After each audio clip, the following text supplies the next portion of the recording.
सभी बच्चों good morning. बच्चों अपने आज पार्ट 8 करेंगे, परमाणु वाला चैप्टर है। आज कुछ अपने हटके काम करेंगे। आज अपने करेंगे न्यूमेरिकल्स के ऊपर डिस्कस करेंगे, जो कि बोर्ड एग्जाम में जो भी न्यूमेरिकल आए हैं उन सभी के न्यूमेरिकल को अपने आज देखेंगे। कुछ आपको मैं होमवर्क दूंगा, कुछ एक मैं न्यूमेरिकल करवाऊंगा आपको, ठीक है। तो अपने सबसे पहले तो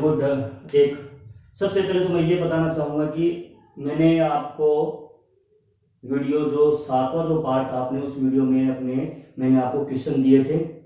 तो क्वेश्चन क्या था कि बामर श्रेणी की आपको न्यूनतम तरंग दैर्घ्य निकालनी थी और अधिकतम तरंग दैर्घ्य निकालनी थी। तो बच्चों ने जवाब भी दिया था। उन बच्चों को काफी धन्यवाद जिन्होंने जवाब दिया है। जैसे बामर श्रेणी की न्यूनतम तरंग दैर्घ्य 3646 एंगस्ट्रॉम होती है, अधिकतम कितनी होती है 6563 एंगस्ट्रॉम होती है। 5 टन की निकाले तो 5 टन की न्यूनतम तरंग दैर्घ्य होती है 8204 एंगस्ट्रॉम और अधिकतम जो होती है वो 18752.4 एंगस्ट्रॉम होती है। तो ये बच्चे अपने लाइमन, बामर और पास्टन इन तीनों श्रेणियों में ही क्वेश्चन पूछे जाते हैं, बाकी इसमें नहीं पूछे जाते। इसमें खासकर जो ज्यादा पूछे जाते हैं वो अधिकतम और न्यूनतम तरंग दैर्घ्य पूछी जाती है। आपको मैंने आपको बताया भी था कि न्यूनतम तरंग दैर्घ्य कैसे निकालते हैं और अधिकतम तरंग दैर्घ्य कैसे निकालते हैं। न्यूनतम तरंग दैर्घ्य निकालने के लिए n2 का मान हमेशा कितना लिया जाता है, अनंत लिया जाता है। तो ये इसके बारे में तो आपने कल देख लिया था। चलो आगे देखते हैं। आज अपने न्यूमेरिकल्स के ऊपर डिस्कस करेंगे और जो न्यूमेरिकल्स है वो अपने पास में कौन सा है। जैसे 2009 में एक क्वेश्चन आया हुआ है कि क्वेश्चन लिखा हुआ है कि कोई इलेक्ट्रॉन 2e ऊर्जा स्तर से e ऊर्जा स्तर में संक्रमण करता है। यदि वह 5e/4 से e ऊर्जा स्तर में संक्रमण करे तो उत्सर्जित फोटोन की तरंग दैर्घ्य अपने को ज्ञात करनी है। इंपॉर्टेंट न्यूमेरिकल है, 2009 में आया हुआ है। ये इसका डायग्राम बना हुआ बच्चों। 2e से देखो पहले क्या है, इलेक्ट्रॉन 2e ऊर्जा स्तर से कहां आ रहा है, e ऊर्जा स्तर में आ रहा है। फिर क्या कह रहा है, ये 5e/4 से अगर e में आता है तो कितनी फोटोन उत्सर्जित करेगा। तो सबसे पहले अपने ये देखते हैं इसका सॉल्यूशन किस प्रकार से करेंगे अपने, कि जब इलेक्ट्रॉन 2e ऊर्जा स्तर से e ऊर्जा स्तर में संक्रमण करता है तो बोहर मॉडल का तृतीय अभिग्रहित अपने को क्या कहता है कि जब कोई परमाणु उच्च ऊर्जा स्तर से निम्न ऊर्जा स्तर में संक्रमण करता है तो वो एक फोटोन उत्सर्जित करता है। ये अपने को पता है। तो अपने क्या लिखेंगे, बोहर मॉडल के तृतीय अभिग्रहित से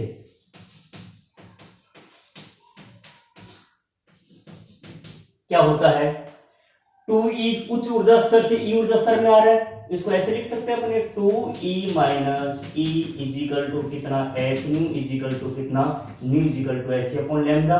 तो कितना आ जाएगा बच्चों, ये e equal to s c upon में लैम्डा। समीकरण नंबर 1। कोई बिल्कुल आसान काम है, कोई दिक्कत नहीं आनी चाहिए इसमें, ठीक है। मैंने बोहर मॉडल का तृतीय अभिग्रहित लिया है इसमें।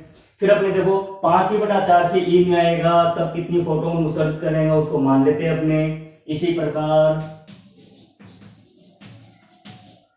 प्रकार 5e/4 से e में, ठीक है, के लिए क्या होगा बच्चों, 5e/4 minus e equal to s c upon में लैम्डा डैश, यानी वो मान लेते अपने लैम्डा डैश तरंग दैर्घ्य उत्सर्जित कर रहा है, वो हमने लैम्डा डैश मान ली है। तो इसमें से कॉमन लघुत्तम ले लेंगे, अपने 4 आ जाएगा। तो 5e-4e equal to h c upon में लैम्डा डैश। 5e में 4 घटा दो आप, कितना आएगा e बटा में 4 equal to h c upon में लैम्डा डैश, ठीक है। तो अब इसमें क्या करेंगे बच्चों, या तो e की वैल्यू रख दो एच सी अपॉन लैम्डा। समझ आ रही मेरी बात। समीकरण 1 को किस में रख दो, समीकरण नंबर 2 में रखिए आप। समीकरण 1 को 2 में रखेंगे अपने, रखिए। समीकरण 1 को अगर 2 में रखेंगे तो कितना आएगा बच्चों, एच सी अपॉन में 4 लैम्डा आ जाएगा equal to h c upon में लैम्डा डैश। एच सी से एच सी कैंसिल हो जाएगा तो लैम्डा डैश की वैल्यू कितनी आ जाएगी बच्चों, 4 लैम्डा। काफी इंपॉर्टेंट क्वेश्चन है, ये इसका हल होगा। तो कितने फोटोन उत्सर्जित करेगा? 4 लैम्डा। ये इसका आंसर होगा। बोहर मॉडल का इस प्रकार के न्यूमेरिकल जब भी आ जाए तो बोहर मॉडल का तीसरा जो अभिग्रहित है उसको उपयोग में अपने को लेना है। ये इसका आंसर हो जाएगा बच्चों। देखो अब आगे देखते हैं अपने अगला न्यूमेरिकल इसका क्या है।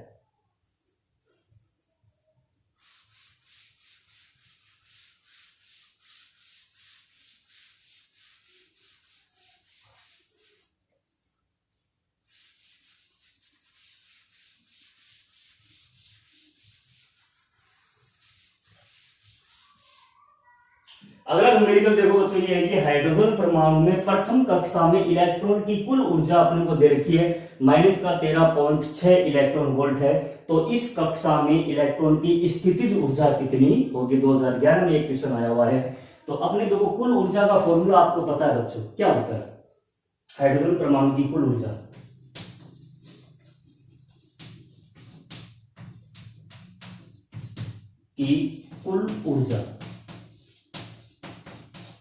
क्या होती है बताओ? हाइड्रोजन परमाणु की कुल ऊर्जा क्या होगी? गतिज ऊर्जा, ठीक है। और प्लस क्या होती है बताओ? विद्युत स्थितिज ऊर्जा, इलेक्ट्रिक पोटेंशियल एनर्जी, ये होती है अपने पास। अब बच्चों अपने कुल ऊर्जा दे रखी है -13.6 इलेक्ट्रॉन वोल्ट अपने को दे रखी है। अपने को पूछिए क्या है कि इसकी विद्युत स्थिति यानी स्थितिज ऊर्जा कितनी होगी? तो स्थितिज ऊर्जा होगी तो वो अपने को निकालनी है। तो पहले तो अपने ये देखो कि हाइड्रोजन परमाणु की nवीं कक्षा के लिए गतिज ऊर्जा कितनी होती है अपने पास। जो ये कुल ऊर्जा जो होती है -13.6 इलेक्ट्रॉन वोल्ट होती है, परंतु इसकी जो गतिज ऊर्जा होगी वो कितनी होगी बच्चों? +13.6 इलेक्ट्रॉन वोल्ट होती है। ये भी आप इसमें अपने को इसमें ध्यान में रखना आपको, क्योंकि आप इसको अपने ड्राइव करेंगे किस प्रकार से। ये -13.6 कुल ऊर्जा होती है, परंतु इसकी जो गतिज ऊर्जा आएगी वो कितनी आएगी? +13.6 इलेक्ट्रॉन वोल्ट आएगी। वो कैसे किस प्रकार से आएगी वो देखते हैं अपने। देखो गतिज ऊर्जा का फॉर्मूला मैंने आपको करवाया था, ये nवीं कक्षा के लिए आपको अगर ध्यान होगा तो क्या आया था? देखो गतिज ऊर्जा का फॉर्मूला ये आया था 1/2 mvn² आया था ये। अब mvn² के स्थान पर अपने क्या रखेंगे? बोहर मॉडल का प्रथम अभिग्रहित क्या था? क्या था इसमें प्रथम अभिग्रहित कि जो अभिकेंद्र जो बल होता है mv² n/rn = कितना होता है? kz² Rn स्क्वायर, Rn से Rn कैंसिल हो जाए तो mv² n की वैल्यू कितनी आएगी? kz² Rn आ जाएगी। ये वैल्यू इसमें रखेंगे अपने, ठीक है। तो रखते हैं अपने, तो कितना आएगा बताओ? इसके स्थान पर कितना देगा? 1/2 kz² Rn आएगा। ये Rn की वैल्यू कितनी अपने पास में आपको पता है? n² h² ऊपर कितना देगा? πmz² आ जाएगा। ये k की वैल्यू कितनी होती है? 1/4πε0। तो ये कितना देगा बच्चों? z² आएगा, m आएगा, e4 आएगा और इनटू में पाई भी है, तो बटे में कितना देगा? ये 8πε0² n² और h² पाई से पाई कैंसिल हो जाएगा, तो कितना देगा? mz² e4 बटे में कितना देगा? 8πε0² n² और h²। ये आया है बच्चों। अब आपको थोड़ा सा आप अपने माइंड को रिवाइज कीजिए और जो मैंने nवीं कक्षा की कुल ऊर्जा बताई थी उसमें निकालने के लिए कुछ ऐसा ही एक फॉर्मूला आया था अपने पास में। कुल ऊर्जा में तो माइनस आया था, परंतु गतिज ऊर्जा ये होगी इसकी, ठीक है। इसमें क्या किया था अपने? z² अपॉन में n² तो एक जगह रख लिया था, और ये जो कॉन्स्टेंट है इसको मैंने क्या मान लिया था? r मान लिया, r' मान लिया था। और r' की वैल्यू कितनी आई थी बच्चों? 13.6 आई थी ना इलेक्ट्रॉन वोल्ट। तो बताओ कितनी आ जाएगी? ये z² बटे में n² इंटू में 13.6 इलेक्ट्रॉन वोल्ट। तो रफली मैं करवा रहा हूँ आपको। प्रथम कक्षा के बारे में बात करें और हाइड्रोजन परमाणु के लिए बारे में बात करें। हाइड्रोजन परमाणु के लिए z का मान 1 होता है, प्रथम कक्षा के लिए n का मान 1 हो जाएगा। तो बचाओ कि बच्चों कितनी आएगी? 13.6 इलेक्ट्रॉन वोल्ट आएगी, नहीं आएगी? कुल ऊर्जा कितनी थी? कुल ऊर्जा -13.6 इलेक्ट्रॉन वोल्ट है, तो गतिज ऊर्जा कितनी होती है उसकी? +13.6 इलेक्ट्रॉन वोल्ट होती है। ये आपने को ध्यान में रखना है। इस प्रकार से इसको ड्राइव करेंगे, रफली मैंने आपको बताया एक बार के लिए, और आपको ध्यान भी रखना है। इसको बताने की कोई जरूरत नहीं है न्यूमेरिकल में, आपको सीधा बताना है कि गतिज ऊर्जा +13.6 इलेक्ट्रॉन वोल्ट होती है। कर लेंगे बच्चों। ये इस प्रकार से इसका ड्राइव करना है अपने को, ठीक है। तो अगर आप इसमें थोड़ा सा कंफ्यूजन है तो आप इसमें एनवी कक्षा की मैंने कुल ऊर्जा बताई थी, कुछ ऐसा ही फॉर्मूला आया था और कुल ऊर्जा में माइनस आया था, परंतु गतिज ऊर्जा में क्या है, इसमें प्लस है। ये आपको इसमें ध्यान में रखना है। जेड स्क्वायर बटे एम स्क्वायर का मान तो चेंज होता नहीं, चेंज होता रहता है, बदलता। तो ये तो अपने एक जगह रख लेंगे। M constant, E constant, R, X line 0 और एच, ये सारे कांस्टेंट है। इन सभी की वैल्यू रखेंगे और मान कितना आएगा, 13.6 आएगा, ठीक है। ये अपने किया था अपने। चलो अब बताओ अपने, अब इसको आगे करते हैं। तो इलेक्ट्रॉन की स्थितिज ऊर्जा आपको पूछी है, तो बच्चों इसमें कितनी आ गई अपने पास में, गतिज ऊर्जा कितनी आएगी, 13.6। कुल ऊर्जा कितनी है, माइनस का 13.6 इलेक्ट्रॉन वोल्ट इजिकल टू ये 13.6 इलेक्ट्रॉन वोल्ट और प्लस स्थितिज ऊर्जा आपको पूछी है, तो कितनी आ जाएगी बच्चों, ये इधर लिया हुआ आप, माइनस का 13.6 माइनस का 13.6 इलेक्ट्रॉन वोल्ट इजिकल टू ई, तो कितना आ जाएगा, ये माइनस का 27.2 इलेक्ट्रॉन वोल्ट आ जाएगी। ये इसकी स्थितिज ऊर्जा का मान होगा, माइनस का 27.2 इलेक्ट्रॉन वोल्ट आएगी बच्चों। इस प्रकार से उस न्यूमेरिकल को अपने हल करेंगे। 2011 में ये क्वेश्चन आया हुआ है। चलो आगे देखते हैं। अब बच्चों मैं कुछ एक आपको क्वेश्चन देता हूं जो कि आपको करने हैं और उनका जवाब आपको मेरे कमेंट बॉक्स में देना है। चलो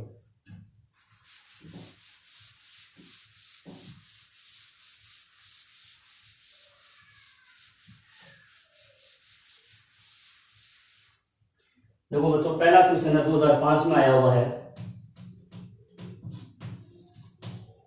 हाइड्रोजन परमाणु की पाचन श्रेणी के लिए, हाइड्रोजन परमाणु की पाचन श्रेणी के लिए अधिकतम तरंगदैर्घ्य, मैक्सिमम लैम्डा, समझ जाना, अधिकतम तरंगदैर्घ्य मैक्सिमम लैम्डा का मान आर के पदों में ज्ञात करो। आर के पदों में ज्ञात करो। एक तो ये क्वेश्चन है। अगला क्वेश्चन 2006 में आया हुआ है। 2006 में क्वेश्चन है, लाइमेन श्रेणी की, लाइमेन श्रेणी की प्रथम रेखा, प्रथम रेखा व बामर श्रेणी की, बामर श्रेणी की उसी रेखा, यानी प्रथम रेखा, उसी रेखा की तरंगदैर्घ्यों का अनुपात, का अनुपात ज्ञात करो। ये भी अच्छा क्वेश्चन है, अनुपात ज्ञात करो। क्वेश्चन नंबर 3, हाइड्रोजन परमाणु की,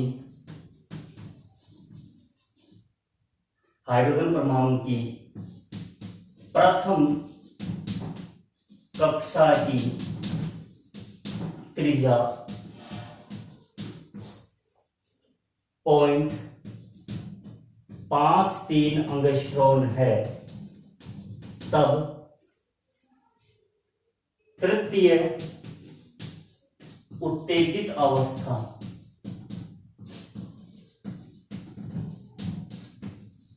तृतीय उत्तेजित अवस्था की त्रिज्या क्या होगी। ये भी बहुत अच्छा क्वेश्चन है, ये भी आपको करना है। अगला क्वेश्चन देखो, ये जो क्वेश्चन आया हुआ है वो भी 2009 में आया हुआ है। ये अगला क्वेश्चन देखो, अगला क्वेश्चन ये है कि कोई हाइड्रोजन परमाणु का इलेक्ट्रॉन उत्तेजित अवस्था से मूल अवस्था में संक्रमण करता है तो उत्तेजित अवस्था की क्वांटम संख्या का मान लैम्डा व आर के पदों में ज्ञात करो। अगला क्वेश्चन है, ये क्वेश्चन 2003 में आया हुआ बच्चों कि कोई हाइड्रोजन परमाणु का इलेक्ट्रॉन उत्तेजित अवस्था से मूल अवस्था में संक्रमण करता है तो उत्तेजित अवस्था की क्वांटम संख्या का मान लैम्डा और आर के पदों में ज्ञात कीजिए। अगला क्वेश्चन है, हाइड्रोजन परमाणु की निम्नतम अवस्था से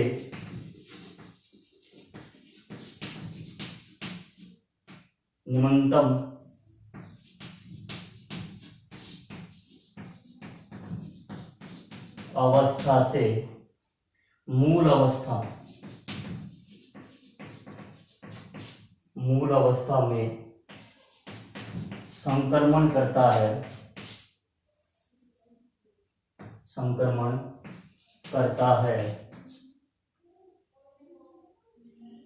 निम्नतम अवस्था से